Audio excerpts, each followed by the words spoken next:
Hello সবাইকে, রিমিস drawing ওয়ার্ল্ডে নতুন একটা ভিডিওতে সবাইকে অনেক অনেক স্বাগত। সামনেই তো 15ই আগস্ট, তাই সেই স্বাধীনতা দিবস উপলক্ষে আমার ছোট ভাই বোনদের জন্য আমি নিয়ে এলাম একটা খুব সুন্দর একটা সহজ ড্রয়িং। এই ড্রয়িংটা ইন্টারনেটে ভীষণই প্রচলিত একটা ড্রয়িং। ইন্টারনেটে স্বাধীনতা দিবস সার্চ করলেই তোমরা এই ড্রয়িংটা পেয়ে যাবে। তাই ভাবলাম আজকে আরেকবার রিক্রিয়েট করা যাক। এই ড্রয়িংটা করার জন্য সবার প্রথমে আমি পেন্সিল কম্পাসের সাহায্যে একটা গোল দিয়ে নিলাম। তোমরা চাইলে হাত দিয়েও গোল করতে পারো, আর অন্য কিছু একটা সার্কেল, ঢাকনি বা অন্য কিছুর সাহায্যেও গোলটা করে নিতে পারো। মোট কথা হলো একটা গোল করে নিতে হবে সবার প্রথমে। এইবারে গোলের মধ্যে নিচের সাইড থেকে কিছু অংশ ছেড়ে দুটো দাগ টেনে দিয়েছি, যেটাকে আমরা মাটি বা ভূমি বোঝানোর চেষ্টা করব। এইবার স্কেলের সাহায্যে দুটো দাগ টেনে পতাকার ডানটিটা করলাম, তারপরে পতাকার বাকি অংশ এঁকে দিচ্ছি। এইবারে পতাকার ঠিক নিচে আঁকছি একটা সূর্য, যে সূর্যটা সবে উঠছে। এবার করব দূরে কিছু পাহাড়,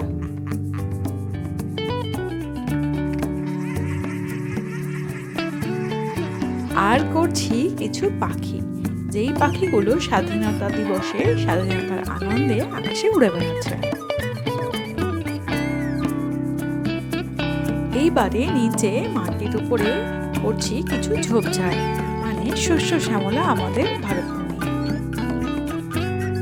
আমাদের আঁকা তো মোটামুটি শেষ, চলো তাহলে এবার রং করে ফেলি। রং করার জন্য সবার প্রথমে আমি ইউজ করছি অরেঞ্জ কালার। অরেঞ্জ কালার দিয়ে একটা হালকা টোন চারিপাশটায় আগে করে নিচ্ছি।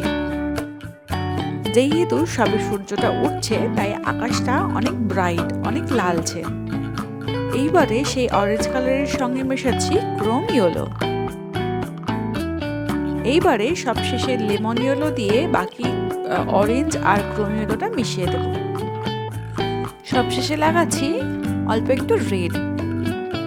যেহেতু এই ছবিটা স্বাধীনতা দিবস বা 15ই আগস্ট উপলক্ষে করা, এই জন্য আমাদের জাতীয় পতাকার যে রং গেরুয়া, সাদা এবং সবুজ, সেই থিমেই এই ছবিটা আঁকা হচ্ছে।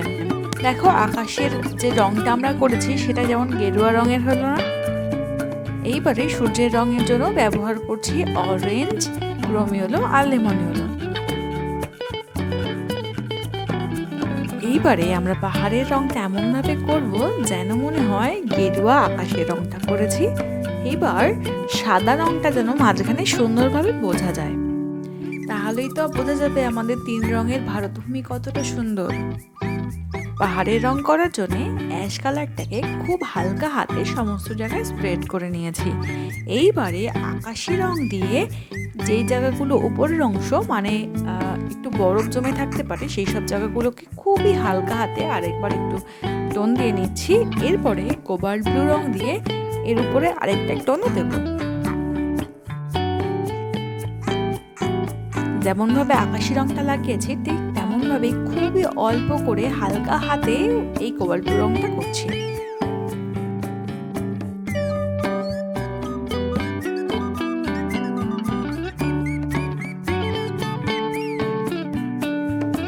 এইবারে করছি আমাদের পতাকা রং। পতাকা রং তো তোমরা সবাই জানো, আর আমিও আগে বললাম গেরুয়া, সাদা এবং সবুজ। সাদা রংটা যেহেতু পেপারেই রয়েছে, সেই যেহেতু সাদা রং আর করতে হলো না। পতাকার ডানটিতে করছি বার্ন সায়না।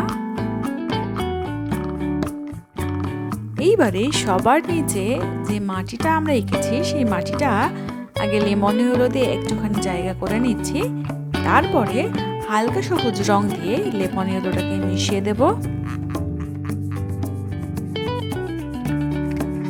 এখানেও এই হালকা সবুজ রংটা খুব চেপে চেপে করছি না, একটু ছেড়েই করছি, কারণ সবশেষে ডিপ সবুজ রং দিয়েও মিশিয়ে দিচ্ছি। আবার বাকি যেটুকু জায়গা ফাঁকা থাকবে সবটা দিয়েই এই ডিপ সবুজটা দিয়ে মিশিয়ে দিচ্ছি। এইবারে হালকা সবুজ রং দিয়ে এই যে কিছু গাছপালা এঁকেছিলাম সেইটাকে ফিল করে নেব। এবারে দেখে বলো তো আমাদের 3 রঙের ভারতভূমিকে কেমন লাগছে দেখতে। ড্রয়িংটা যদি তোমাদের ভালো লেগে থাকে তাহলে সাবস্ক্রাইব করে অবশ্যই পাশে থেকো। আমাদের ছবি আঁকা তো মোটামুটি কমপ্লিট। টাটা, দেখা হবে পরের ক্লাসে।